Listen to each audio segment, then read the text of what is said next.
Bonsoir à toutes et à tous, ici Félix, bienvenue dans cette 66e vidéo. Merci infiniment pour cette salve de commentaires que vous m'avez mis sous ma première vidéo. Merci beaucoup, vous ne réalisez pas à quel point ça me touche de lire tout ce que vous avez écrit. Vous êtes comme un espèce de petit village bienveillant. Vous interagissez entre vous, vous êtes trop mignons, vous êtes incroyables. Merci beaucoup d'avoir pris le temps d'écrire tout ça. Sachez que chaque commentaire m'a touché. Et je vous remercierai jamais assez de prendre le temps de me dire tout ça. Et ça me touche d'autant plus quand je vous vois que vous interagissez entre vous. Et l'espace commentaire sous mes vidéos est vraiment devenu un espèce d'endroit réconfortant, j'ai l'impression, pour vous comme pour moi. Je me mets pas du tout au centre de tout ça, c'est vous qui faites que cet endroit est magique. Moi je ne suis peut-être qu'un déclencheur, mais je suis vraiment très touché d'avoir une communauté comme vous. Et merci encore. Du coup ça m'a donné envie de refaire une vidéo sans attendre 5 ans. Parce que je me disais 5 ans c'est peut-être un peu long, finalement. J'ai 4 ans, pardon, enfin 3 ans et demi si on est exact. Parce que oui, dans ma dernière vidéo, j'avais dit que ça faisait 4 ans, mais c'est pas vrai, c'est 3 ans et demi, c'est pas pareil. Faut pas exagérer non plus. Cette histoire avec l'espace commentaire, ça me rappelle quelque chose que j'ai un peu vécu en replongeant dans mon passé. J'adore passer des heures à me perdre sur YouTube, c'est un petit peu un de mes péchés malsains. Bon après voilà, il y a pire, mais j'y passe vraiment beaucoup de temps. Et la dernière fois, je me suis surpris moi-même à aller réécouter la soundtrack des Sims 1. Alors je jouais aux Sims quand j'avais 11 ans, donc ça remonte. Et ce que vous m'avez fait vivre dans l'espace commentaire avec ma dernière vidéo, c'est assez similaire à ce que j'ai vu dans l'espace commentaire de la soundtrack des Sims 1. Les gens disaient des choses qui me correspondaient énormément. Les gens disaient des choses comme waouh, j'ai 11 ans et ma mère m'appelle pour venir manger. Ça doit très certainement vous faire ça avec à peu près n'importe quelle musique qui vous a marqué quand vous étiez enfant. Les musiques sont vraiment des capsules temporelles qui peuvent vous replonger à une époque, à un moment donné où vous voyez des amis, où il y avait votre famille, vous étiez ensemble avec votre famille. Ces musiques, ce sont des capsules temporelles d'une époque qui n'existe plus. Et ça fait toujours un effet étrange entre quelque chose de très doux,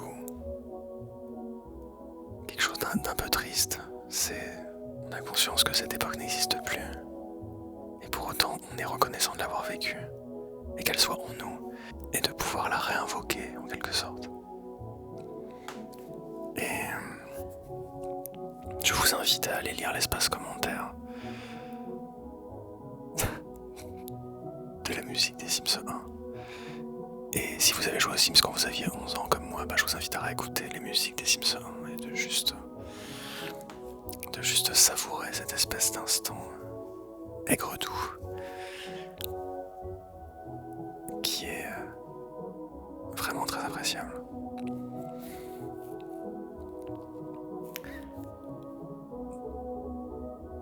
Et justement, c'était un peu le sujet que je voulais aborder dans cette vidéo. C'est le sujet du pouvoir de l'art et de la musique en général à ouvrir des espèces de portails à l'intérieur de nous, des espèces de ponts qui font que des choses à l'intérieur de nous qui ne devaient pas se rencontrer finissent par se rencontrer. c'est le pouvoir de l'art. Pour moi, l'art sert d'abord évidemment à raconter une histoire. Et si nous ressentons depuis l'aube de l'humanité le besoin de nous raconter des histoires, que ce soit à travers la mythologie, le cinéma, les livres et j'en passe, c'est que nous avons cette quête de sens et nous avons besoin d'élargir nos perceptions. Est-ce que nous sommes à la recherche de quelque chose? Et finalement, quand on va au musée, quand on va voir un concert, quand on va voir un film, ou peu importe, nous sommes toujours à la recherche un peu de cette espèce de frisson, de cette espèce de...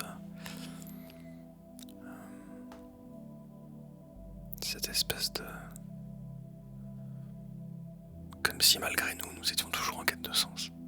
Comme si on attendait des réponses à des questions qu'on ne se serait jamais posées. Parfois même on recherche juste des questions d'ailleurs. On ne sait même pas par quelle question commencer, on se dit juste... Par exemple, certains artistes comme David Lynch sont le parfait exemple de questions qu'on ne s'est jamais posées et qui viennent nous hanter par la suite. Alors du coup, je voulais vous parler de 5 artistes et de 5 musiques qui m'ont en quelque sorte, ces dernières années, ouvert des portails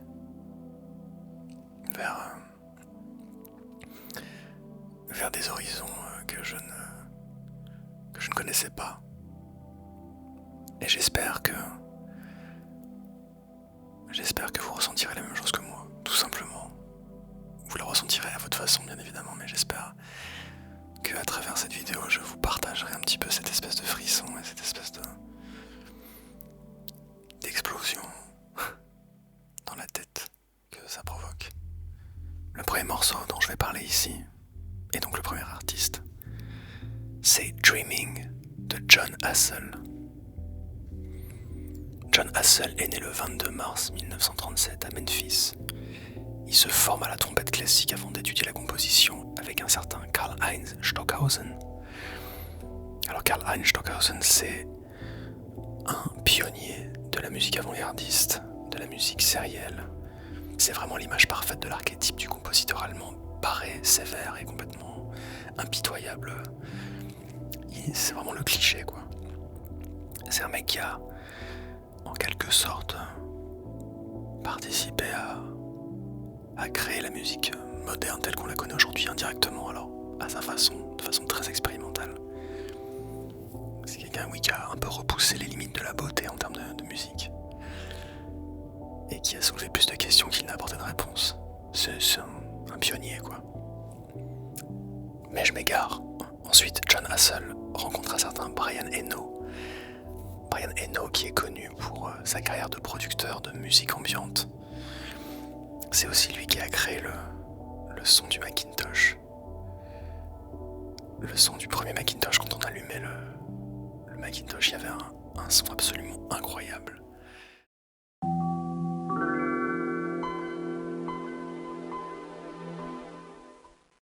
D'ailleurs, il y a toute une histoire à propos de ce son que j'ai vu dans une vidéo qui est géniale. Où justement, Brian Eno explique qu'il avait seulement 5 secondes pour raconter une histoire. Et ce son est incroyable, il m'a obsédé pendant très longtemps. Bref, je m'égare encore, mais en même temps, on est là pour ça, non? Jon Hassell réalise donc à l'âge de 81 ans, 3 ans avant sa mort, un album appelé Listening to Pictures. Et le morceau Dreaming, dont je veux vous parler, est la première track de cet album. Déjà, je trouve ça absolument dingue que Jon Hassell ait réalisé un album à la fois aussi moderne et aussi intemporel que Listening to Pictures. J'ai découvert ce morceau Dreaming de la meilleure façon possible, puisque j'étais dans mon ancien appartement, je me rappelais. La musique était en train de tourner un peu au hasard. Et je me suis endormi. J'ai dû faire une énorme sieste, je pense que j'ai dû dormir quelque chose comme 2 heures, 2 heures et demie. Et puis en me réveillant, il y avait cette musique qui était en train de passer. Je suis arrivé quasiment, je pense, au milieu de la musique, au premier tiers. Et j'ai vraiment été marqué par cet instant. L'utilisation de la trompette de Jon Hassell sur ce morceau, elle est assez spéciale puisqu'il utilise beaucoup d'effets d'harmoniseurs pour créer des harmonies artificielles. Le son est très filtré. Il y a des espèces de samples glitchés qui forment une espèce de boucle obsessionnelle, un peu intemporelle. Et on a vraiment l'impression, moi j'ai vraiment l'impression d'être dans un film de David Lynch, d'être dans un polar, avec beaucoup de fumée, d'être dans une ambiance très mystérieuse. J'ai l'impression que ce morceau, il a un message à faire passer à mon inconscient. Je ressens vraiment le sentiment que tout est possible. C'est un petit peu comme si j'étais dans une espèce de citadelle nocturne, embrumée. Et c'est ce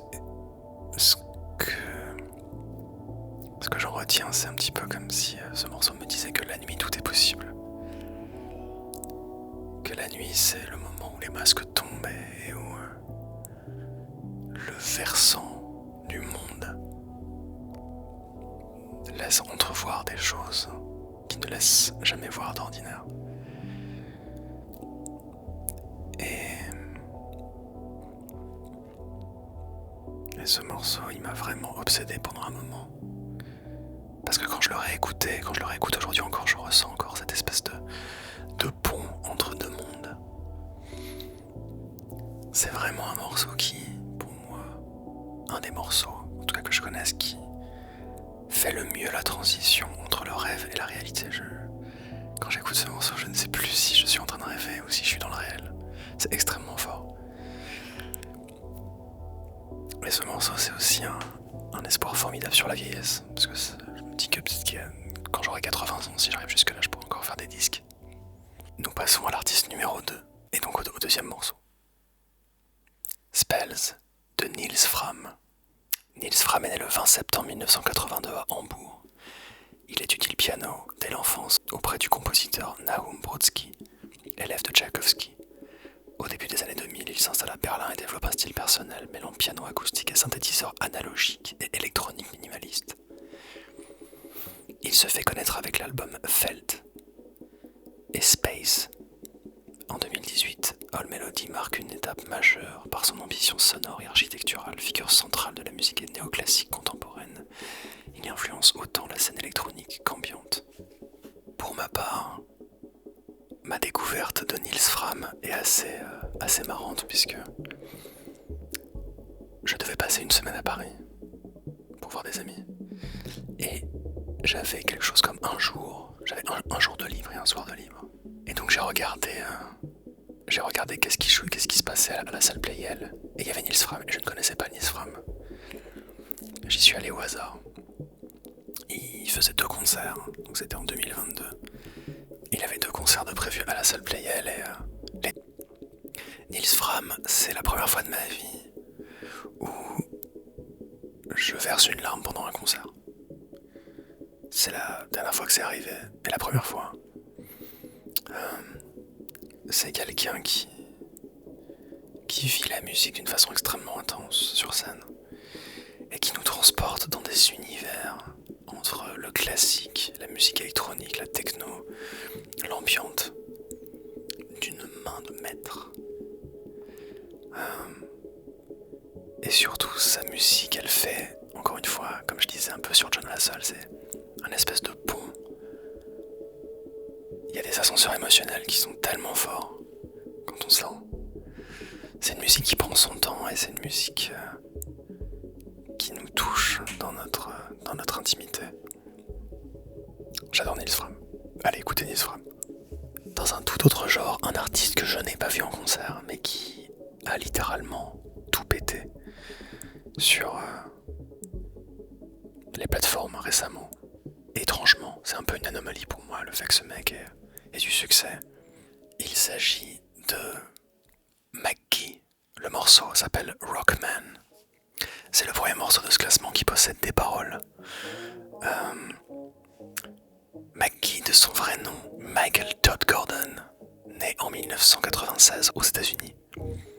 Il commence par publier des morceaux lo-fi et expérimentaux à la fin des années 2010, attirant l'attention par une écriture introspective et une production volontairement rugueuse. C'est ça en fait que j'adore chez McGee. Et ça me fait me reposer un petit peu des questions sur notre façon de faire de la musique. Parce que quand je vous dis que la production de McGee est rugueuse, c'est réel. Le son est très brut, on dirait une espèce de maquette. En fait, la musique de McGee sonne comme une maquette. Et moi j'adore ça. J'adore parce que très souvent quand on fait de la musique, s'il y a des compositeurs et des compositrices qui m'écoutent, vous devez savoir, vous devez connaître ce sentiment dont je parle, mais très souvent la maquette possède une âme. En fait, très souvent la maquette possède une spontanéité, une âme, quelque chose de très pur et de très spontané en fait, puisque personne n'attendait cette maquette. Et en général, en tout cas c'est comme ça que se font, selon moi, les bons morceaux. 80% de l'idée générale du morceau, elle vient des 3-4 premières heures qu'on passe dessus. Parce que ça vient d'une émotion, ça vient de quelque chose de l'instant.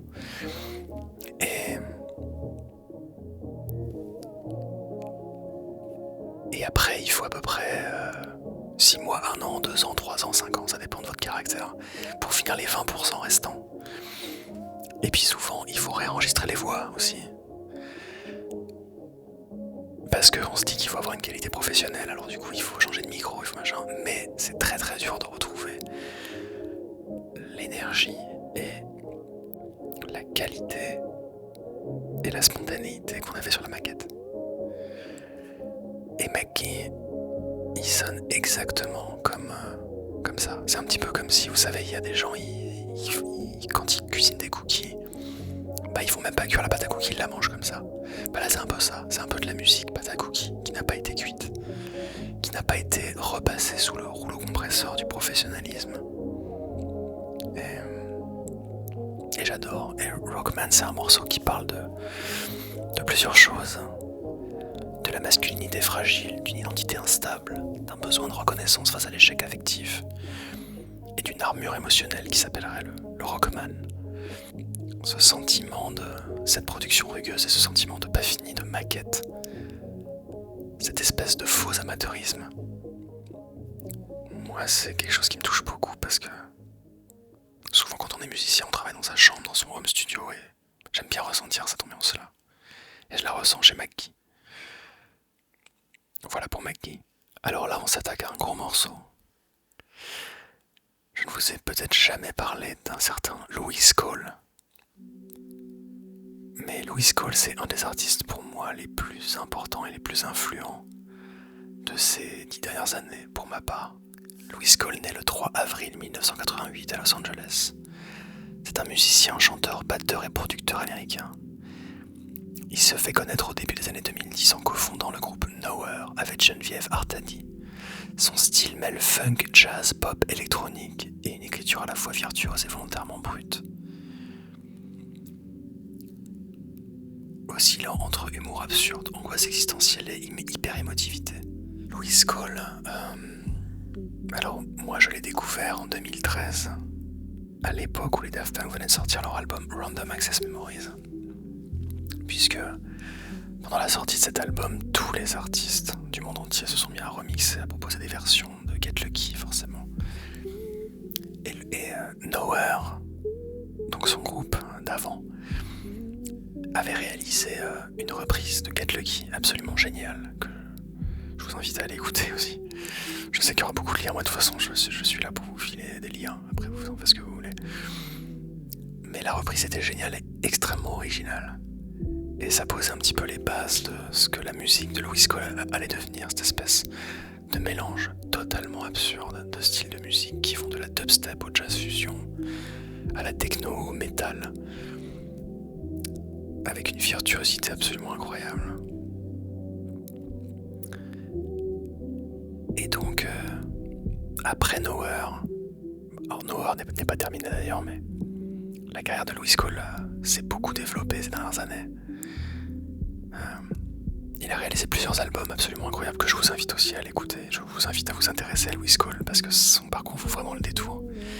C'est quelqu'un qui a été plébiscité par Quincy Jones, qui n'est pas n'importe qui. En 2022, Louis Cole sort l'album Quality Over Opinion. Et le morceau dont je vais vous parler, c'est le morceau Let It Happen, qui se nomme d'ailleurs pareil que le morceau de Tame Impala. Let It Happen, c'est la 19e track de l'album Quality Over Opinion. Ce morceau, pour moi, c'est... J'ai beaucoup pleuré en écoutant ce morceau parce que je l'ai découvert à une époque de ma vie où ça allait pas bien. C'était peu de temps avant que j'enregistre mon avant-dernière vidéo. Mon avant-dernière vidéo. Bref, la 64. Et ce morceau est tombé au bon moment aussi, parce que ce dont il parle, c'est exactement le comportement qu'il fallait avoir face aux difficultés de la vie et aux angoisses existentielles, et à l'hyperémotivité qui sont les sujets abordés par Louis Cole. J'adore aussi Louis Cole pour son côté brut. Effectivement, il y a aussi un côté maquette. Les prises de voix sont pas toujours réalisées de façon professionnelle. Et les instruments et les sons choisis sont parfois extrêmement kitsch et choisis avec un certain mauvais goût. Mais l'ensemble est d'une douceur et d'une beauté qui, moi, me touche vraiment très fort. Louis Cole est vraiment très doué pour faire preuve d'une très grande douceur, mais aussi d'une très grande violence. Il est capable de jouer du métal, c'est un batteur absolument phénoménal, c'est un chanteur incroyable, c'est un musicien accompli, un compositeur hors pair. Et surtout, c'est quelqu'un qui représente quelque chose d'unique dans le paysage musical. Il est assez insaisissable et on sait jamais trop ce qui va sortir. Et il a un univers bien à lui.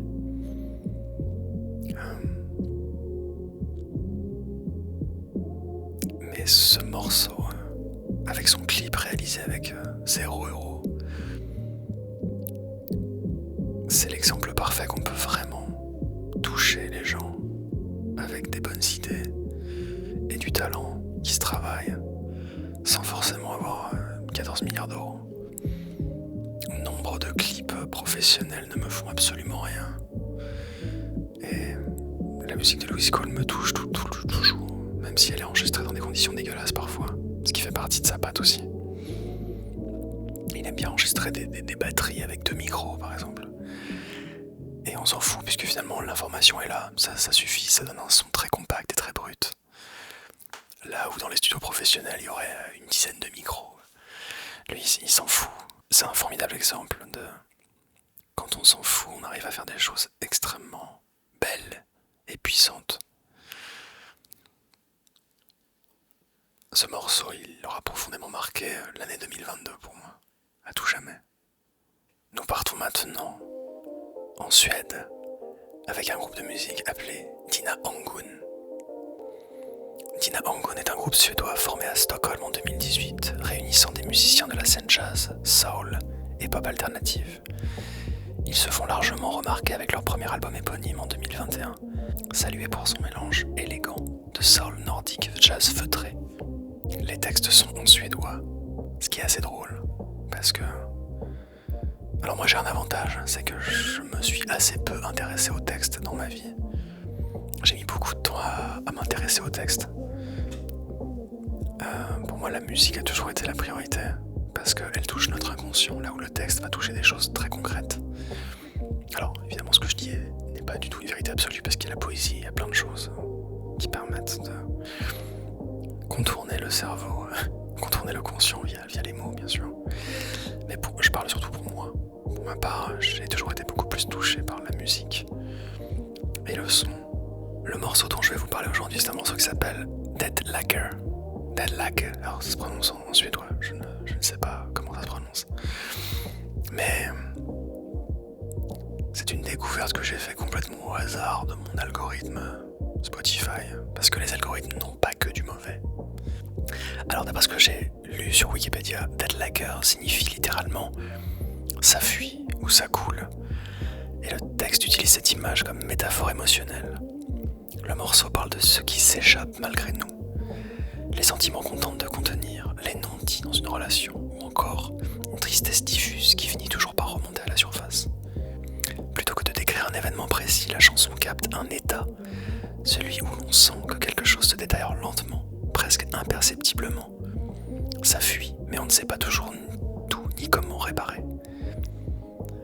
Comme souvent chez Dina Angun, le texte reste volontairement ouvert, laissant l'auditeur projeter sa propre expérience. L'amour qui s'effrite, fatigue intérieure ou perte d'équilibre plus général. En résumé, Dead Lager est une chanson sur la douceur de ce qui se défait lentement, portée par une mélancolie calme et résignée, jamais dramatique, juste profondément humaine. Bon alors évidemment moi j'ai pas compris parce que c'est du suédois, mais je n'ai pas eu besoin de comprendre pour comprendre. C'est étrange, ça n'a aucun sens ce que je dis. Mais la musique m'a transmis quelque chose qui correspondait à peu près à ça. C'est quelque chose que je n'ai pas eu besoin de comprendre par le texte. L'esthétique est très années 70. On a des sons de batterie avec beaucoup de reverb, des guitares avec du chorus. J'adore le son, la voix aussi. J'adore l'ensemble. Je trouve que les Nordiques sont complètement sous-cotés en termes d'art, en termes de cinéma, de musique. Il y a des choses vraiment super qui se font là-bas et qui sont pas du tout connues dans le reste de l'Europe ou dans le reste du monde. Et je crois que Dina Angun est vraiment cantonnée à la Suède. Si vous aimez ces esthétiques-là, je vous invite vraiment à aller écouter ce morceau. J'adore le placement des sons aussi. Le refrain de ce morceau est une espèce d'ouverture ultra aérienne où je vois de gros nuages bleus et roses pendant le coucher de soleil. Enfin, ça m'évoque des images très claires et très douces. Et effectivement, ce sentiment de laisser couler quelque chose, je le ressens. Je sens que la musique, c'est une musique qui est liquide. C'est comme ça que je la perçois en tout cas. Et voilà, on arrive au bout de cette espèce de petite échappée musicale. J'espère que vous irez écouter et voir les liens qui seront en description, puisque tout sera en description. Et j'espère que j'aurai réussi à vous faire ressentir ne serait-ce que 10% du frisson que j'ai pu ressentir en écoutant ces artistes et ces musiques. Je vous souhaite plein de bonheur